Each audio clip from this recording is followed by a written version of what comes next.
بص يا صديقي، انا مش هقول لك في الفيديو ده حط لايك وحط اشتراك. لا، انا عاوزك تفجر لي اللايك وتفجر الاشتراك عشان هلخص لك اقوى حلقه نزلت لون بيس لحد لغايه دلوقتي.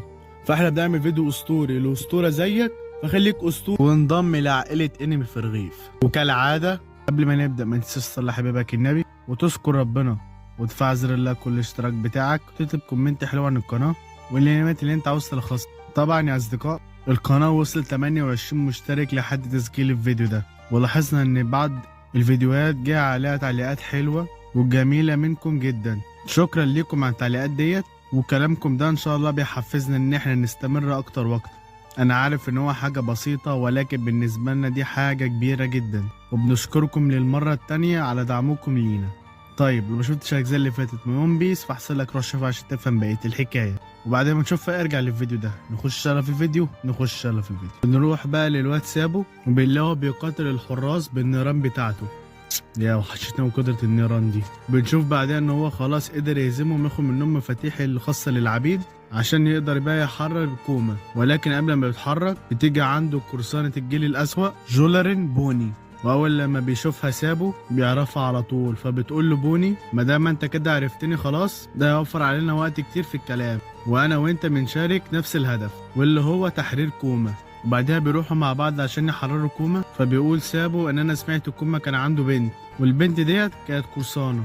فبتقول له بوني ان انا كنت دايما بتابع اخبار الجيش الثوري وعارفه كل تحركاتهم، وعلشان كده انا واثقه فيكم وارجوكم من قوسي وابي. فبيقول لها سابو احنا اصلا جايين عشان المهمه ديت وهنحرره في الاخر ما تقلقيش. وبعدها بنشوف غراب بيجي للواد سابو، والغراب ده صديقي من غربان كراسو، وبيديله سابو المفاتيح بتاعت العبيد وبيقول له قول لرميلي والقاده الجيش الثوري ان هم اول لما بيحرروا كوما يروحوا للمقر الرئيسي على طول. فبيسالوا كراسو طب وانت هتعمل ايه؟ فبيقول لهم ان انا خلاص هاجي وراكم.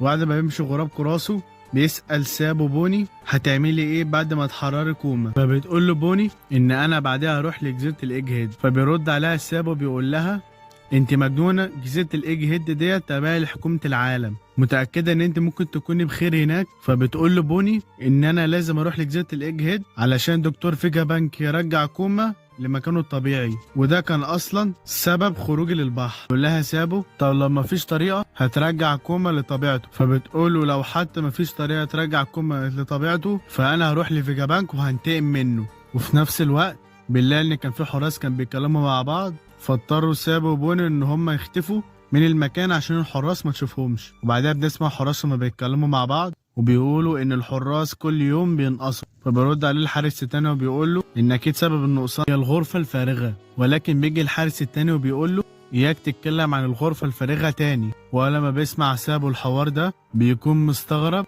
وبيفكر ان هو يروح الغرفه ديت. وبعدها بنشوف بره القلعه الواد سابو وبوني وهم واقفين قدام بعض، وبيقول سابو لبوني ان احنا كده خلاص طريقنا مختلف. فبتودعوا بوني وبعد كده بتمشي. وبعد ما بتمشي بنلاقي ان الواد سابو بينزل للقلعه وبيقول ان في شيء لازم يتحقق منه. بنروح بقى للملك كوبرا وبنلاقيه خلاص داخل الغرفه اللي فيها الجروسي واللي فيها برضه العرش الفارغ. وبعد ما بيدخل وراهم الجروسي ويقولوا له ها انت عاوز ايه بقى؟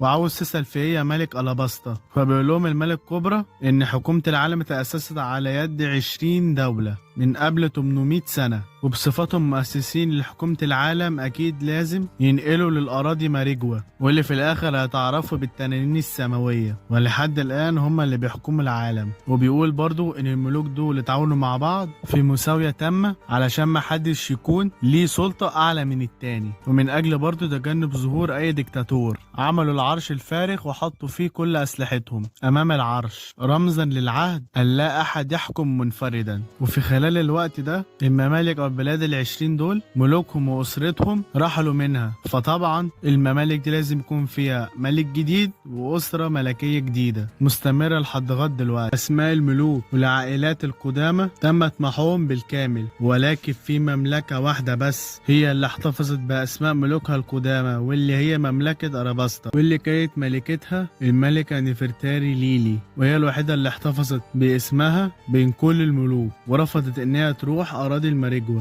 وتكون تنينة سماوية، ورجعت لمدينة أراباستا تاني. علشان كده لسه عائلة نفرتاري بتحكم أراباستا لحد لغاية دلوقتي. بالرغم من انها من عائلات العشرين اللي حكمت العالم، ومن اجل ذلك العرش الفارغ قدامه بس 19 سيف مش 20. فبيقول له واحد من الجروسي كلامك صحيح وكلنا عارفينه، انت بقى عاوز ايه؟ عاوز تقول ايه لينا؟ فبيقول له الملك كوبرا ان انا قريت كل الكتب القديمة اللي بقيت في بلاده، وحاول يعرف كل المعلومات اللي عندها وكل المكتوب اللي كان في الكتب، وعرف ان كل اللي مكتوب في الكتب ده كان بعد القرن الفارغ. وكمان برضو بعد ما قرا الكتب دي برضو ما لقاش اسم الملكة نفرتاري ليلي في اي كتاب قراه. فبيقول الملك كوبرا ان الملكة ليلي ما رجعتش للمملكة تاني، وبدأ اخوها الصغير هو اللي يحكم البلاد. ومن بعدها بيسأل ملك كوبرا عن ليلي للجروسي، فبيقولوا له الجروسي انت جاي المشوار ده كله عشان تسألنا عن حاجة حصلت من 800 سنة؟ ولكن بعدها بنشوف ملك العالم او ملكة العالم لسه مش عارفين امه سما، وهو بيسمع او بتسمع الحوار اللي حاصل مع الجروسي. وبعدها بيروح للجروسي وباليوم بيقولوا للواد كوبرا ان احنا مش عارفين ايه اللي حصل للبيت ليلي وايه مصيرها. فبيقول كوبرا طب انا عاوز اسألكم عن سؤال، واللي هو ايه هو سر حرف الدي؟ فبيقولوا له الجروسي وانت ليه بتسأل عن الحرف ده؟ فبيقول لهم الملك كوبرا لاني شفت رسالة كاتباها الملكة ليلي قبل 800 سنة، وكان مضمون الرسائل ديت كانت بتورث من جيل لجيل.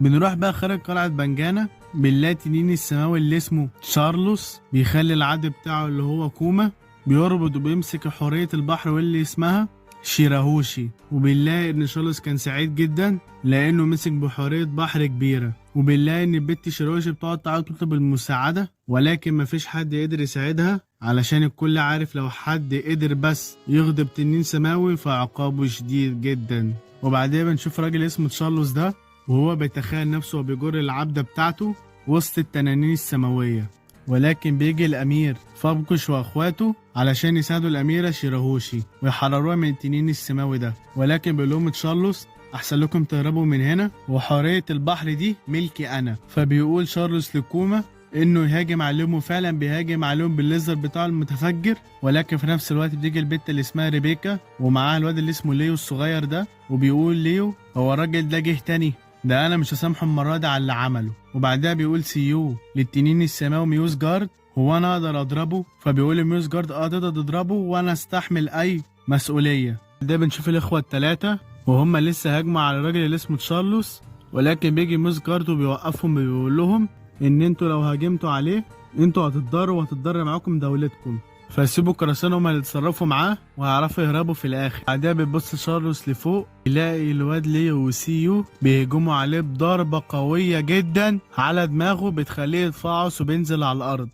يا على الراحة النفسية، لقد اثلج صدري. وبعدها بيلاقي ان كل التنانين السماوية بيتصدموا علشان هم اول مرة بيشوفوا جريمة قتل حصلت لتنين سماوي. وفي نفس الوقت بنلاقي ان كوما لسه بيستعد ضرب عشان يديها للواد ليو وسيو، ولكن بيخرج مورلي من الارض وبيمنعه ان هو يضرب الضربه، وبيعيط وبيقول له خلاص يا كوما انت خلاص هتتحرر وهتخرج تاني. فبعدها بيدي الكراس ومفتاح العبيد للواد مورلي وبينزل بيه تحت الارض. نرجع بقى للملك كوبرا والجروسي، فبيسألهم ملك كوبرا تاني عن حرف الدي، فبيقولوا له الجروسي الحر من هنا ما عندناش اي اجابه. ولكن بعدها بنشوف مشهد صادم واللي هو ملك العالم إيمو سما بيخرج وبيصعد نحو العرش الفارغ، والجروسي مصدومين من اللي بيشوفوه وبيقولوا له يا إيمو سما لسه الملك كوبرا ما خرجش ولسه موجود.